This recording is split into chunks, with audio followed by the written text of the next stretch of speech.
For more on the protests in some parts of South Africa, we're now joined via Skype from Oxford in the United Kingdom by Dewa Mavhinga, who's the Southern Africa Director at Human Rights Watch. Thanks very much indeed for joining us and welcome to the program.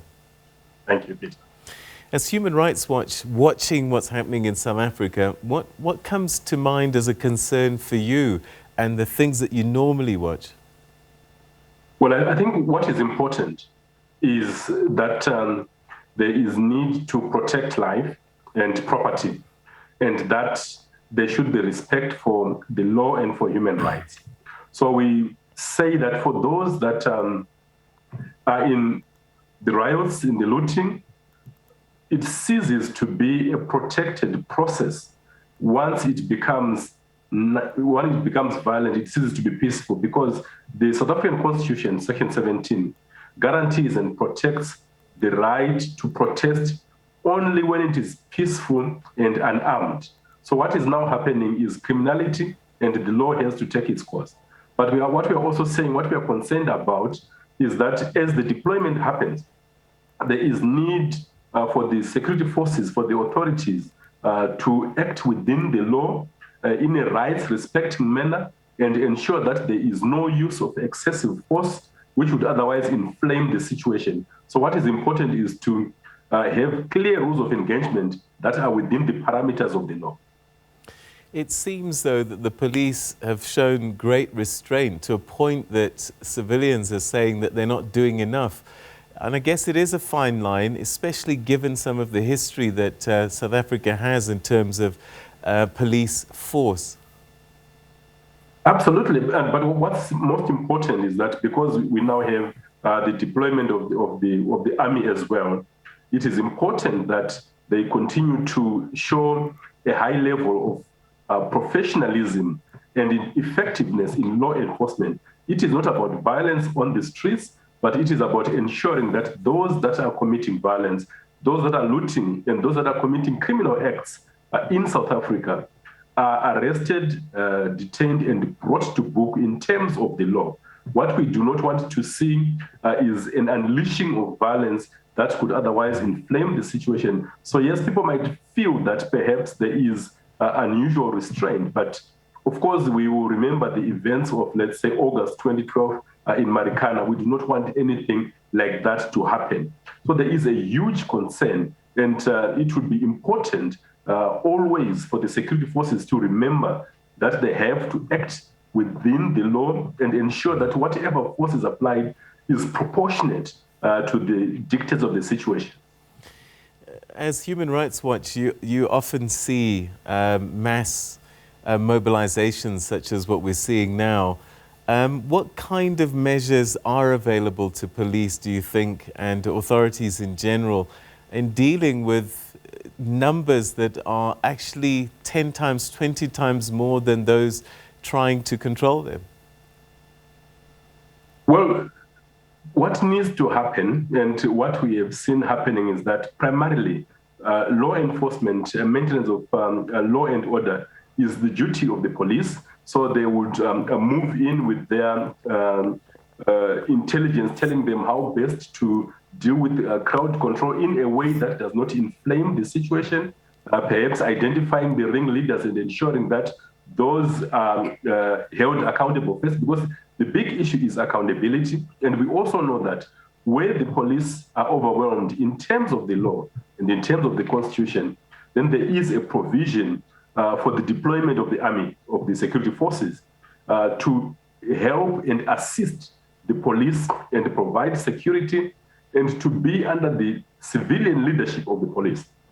Now we see that it is happening as well. So that's important, that the police have reached out for additional support, because they realize that the numbers do not match the numbers of those that are rioting, that are looting, and the spread geographically, around the KwaZulu-Natal province, around the Gauteng province. So the numbers there is need to boost the numbers, but at the same time to ensure that the police remains operationally in charge of the processes as a civilian force, in order to ensure that there is accountability and that even the deployed soldiers are answerable to the police in terms of the management of the situation and crowd control. I mean, talking about civilian forces, we are seeing people protecting their neighborhoods, and this potentially is an unpoliced environment and can be a source of issues going forward. Absolutely correct. People have a right to protect their families, to protect their property. But again, I think what's important is that all these things have to be done within the framework of the law. People must not take the law into their own hands. That is not a solution. So even those that have got licensed firearms, they must know that this is not permission to do things outside of the framework of the law. There is need to coordinate and reach out to the law enforcement officials. There is need to ensure that there is no excessive use of force and that people do not necessarily endanger themselves or cause violence when they think that they are helping to put things back to order. But certainly there is that right that is there for people to defend their families, but they must not use excessive force, and they must always endeavor to try and do that within the framework of the law. A number of people sadly have lost their lives due to these mobilizations and these acts of looting and violence. I suppose it's very important to make sure that we find out exactly how each person died. Absolutely, that's very important. Not only is it important to find out how each person died, but it is also important to ensure that for every person who has died, there is accountability, there is justice. So those who are responsible for the killings, whoever they are, should be held accountable by the law. And this also goes to people who might see themselves in positions of leadership. They should also exercise responsibility and not inflame the situation and not incite violence, because that is also a criminal offense. So those that might think that this is the moment of chaos to try and whip up emotions and drive the masses onto the streets, there is accountability that comes and that follows those kinds of reckless statements urging people to ban things. That should not be done, because it is criminal, it is counterproductive, and it leads to more chaos. I suppose one of the things and the difficulties here is when people are on a mass breaking law event, they also don't appreciate and realize that they are imposing on the rights of other people. And it's not just a question of, is looting okay or not? But the fact is, other people's rights are being infringed upon, damage to property, trespassing, you name it. How do we educate our people to understand that this is beyond just looting, that actually somebody else is losing out as a result of what they're doing? I think already what's happening now is that, although initially, if you look at how this whole thing started, there was a sense that there could be a political protest. What is now happening, the images that going viral in the media, on social media, are actually helping inform the people that, in fact, what is happening is not a just cause, in as far as it is inflicting untold damage on the communities, on the people, on people with small businesses who are losing out. So people are beginning to open their eyes and to realize, and it's important in this moment that even the security forces, as they go about their operations, they should also carry this message about the responsibilities of the communities and individuals in those communities in terms of their rights, but also in terms of the rights of others to be protected. This is the whole idea of restoring law and order. And also the other message is that no one should take the law into their own hands. So they must leave it to the professional people who are trained to do that, to ensure that there is a very speedy return to normalcy away from anarchy and chaos. Are you concerned that there's been calls for even more soldiers to be deployed? Again, they're not police. They're not trained to police. They're trained to kill people in war. But the situation is so severe that police do need this extra assistance.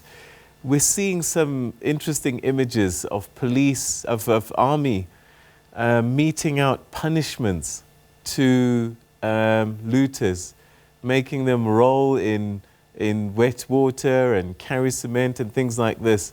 And we've seen this in other countries as well. While people might find some of these things humorous and funny, there is a fear that it can cross a line, isn't there? There is indeed that fear, and this is why we have, as Human Rights Watch, spoken and reached out to President Ramaphosa to say he must be very clear and public to the security forces that they must operate within the framework of the law, and that the deployment must be within the framework of the law and under the leadership of the police, which is the civilian authority, properly trained in law enforcement and crowd management. So this is why we are saying, whatever the numbers in terms of deployment, what is important are the rules of engagement, which is that it must be done in a rights-respecting manner and under the leadership of the police. And there must be, clear structures. If there are complaints from the public, there are these Chapter 9 institutions that are there to take these complaints. For the police, there is IPID, and for the army, the SANDF, there are the relevant structures that must be activated in order to make sure that on the part of the security forces, whoever oversteps the line is also held accountable, so that we know that no one is above the law, everyone is held accountable, be it those that are rioting and looting, but also the security forces that are moving to restore law and order. Because if they use disproportionate, excessive force, it would be counterproductive. It would result in an inflammation of the situation. This is why we are insisting as Human Rights Watch that the security forces must be fully aware that their law enforcement support services should be highly professional in order to bring the public on the side of the law in appreciation of the efforts and respect for the rule of law and for the constitutional rights that are enshrined therein. Dewa Mavhinga, the Southern African Director for Human Rights Watch, thanks very much indeed for joining us on the program this evening. All right, so that's Human Rights Watch concerned that, yes, escalate enforcement, however, make sure that you continue to work within the confines of prescribed laws.